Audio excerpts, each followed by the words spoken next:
قائد اعظم کی ذاتی زندگی کا ایک نہایت دلچسپ واقعہ ان کے دورہ لاہور میں پیش آیا۔ 3 مارچ 1941 کا ذکر ہے۔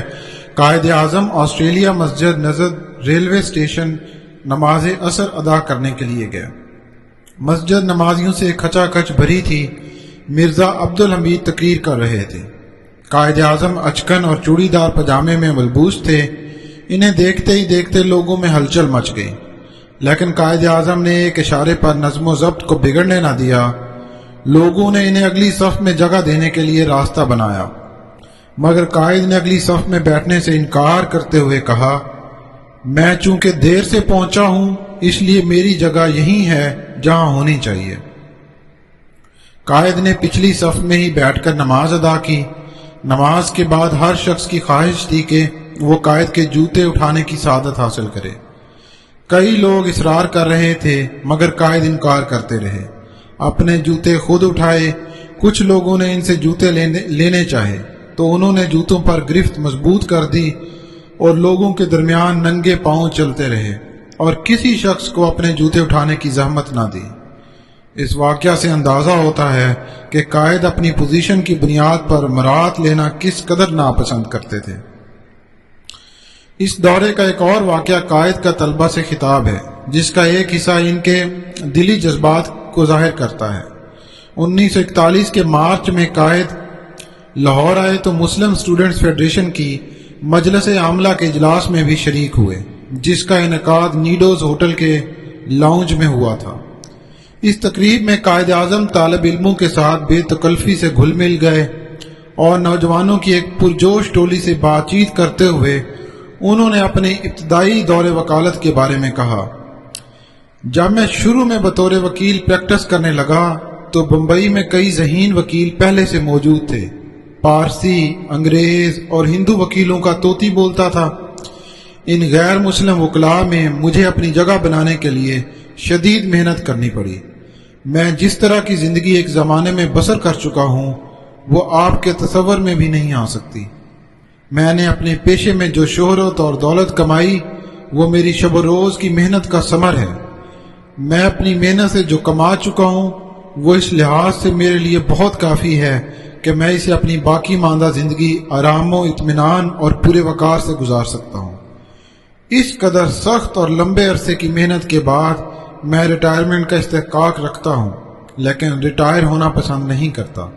میرے نزدیک مال و دولت کی کثرت، عزت اور شہرت بے معنی ہیں، کیونکہ میں غلام قوم کا ایک غلام فرد ہوں۔ غلامی کا احساس مجھے بے چین رکھتا ہے اور میں آزادی کے لیے تڑپ رہا ہوں۔ میں عمر کے اس حصے میں ہوں جس کا تقاضا ہے کہ میں آرام سے بیٹھوں، لیکن میں ملک کے مختلف حصوں میں شہر شہر گھوم پھر رہا ہوں کہ مسلمانوں کے لیے آزاد ریاست حاصل کر سکوں۔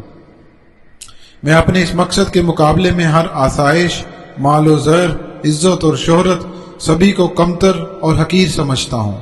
میں مسلمانوں کو آزاد دیکھنا چاہتا ہوں اور مجھے یقین ہے کہ اللہ کی رحمت سے میں اپنے مقصد میں کامیاب ہو جاؤں گا۔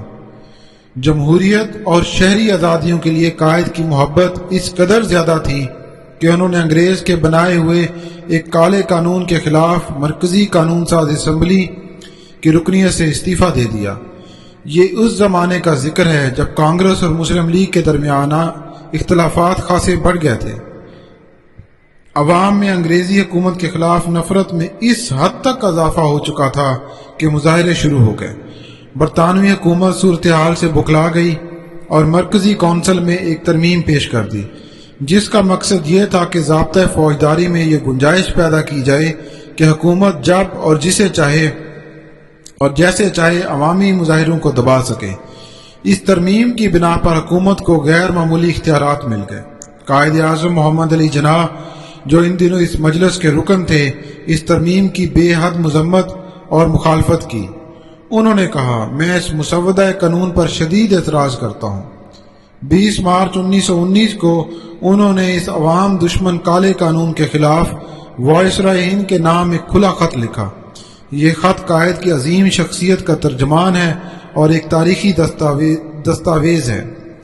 خط کا متن کچھ یوں تھا، جناب والا، عوامی امنگوں کے خلاف رول بل کی منظوری اور آپ کی تصدیق کے بعد برطانوی انصاف کے بارے میں عوام کے اعتماد کو شدید ٹھیس پہنچی ہے۔ اس کے علاوہ امپیریل کونسل کی تشکیل کی اصل حقیقت بھی عوام پر ظاہر ہو گئی ہے۔ دعویٰ تو کیا جاتا ہے کہ امپیریل کونسل قانون سازی کا اختیار رکھتی ہے، مگر حقیقت یہ ہے کہ یہ کونسل غیر ملکی حکومت کی انتظامیہ کی اعلی کار ہے۔ کونسل کے ارکان کی رائے اور عوام کے جذبات کا مطلق خیال نہیں رکھا گیا۔ انصاف کے بنیادی اصولوں اور عوام کے آئینی حقوق کو ایک سنگ دل اور گھٹیا نوکرشاہی نے ایسے موقع پر ملیا میٹ کر کے رکھ دیا ہے جب حکومت کو کسی طرح کا خطرہ لاحق نہ تھا۔ یہ نوکرشاہی نہ تو عوام کے سامنے جواب دہ ہے اور نہ اسے عوامی جذبات کا احساس ہے۔ اس مسودہ قانون کی منظوری اور اس قانون کو جس طرح منظور کیا گیا ہے، اس کے خلاف شدید احتجاج کرتے ہوئے میں امپیریل کونسل سے استعفیٰ دیتا ہوں۔ میرا خیال ہے کہ موجودہ حالات میں ایسی کونسل میں شمولیت سے میرے ملک کے عوام کو کوئی فائدہ نہیں پہنچ سکتا، اور یہ بات کسی بھی شخص کی عزت نفس کے منافی ہے کہ وہ کسی ایسی حکومت سے تعاون کرے جس نے کونسل کے ایوان میں عوامی نمائندوں اور ایوان سے باہر ملک کے عوام کی رائے کو سرے سے نظر انداز کر دیا ہو۔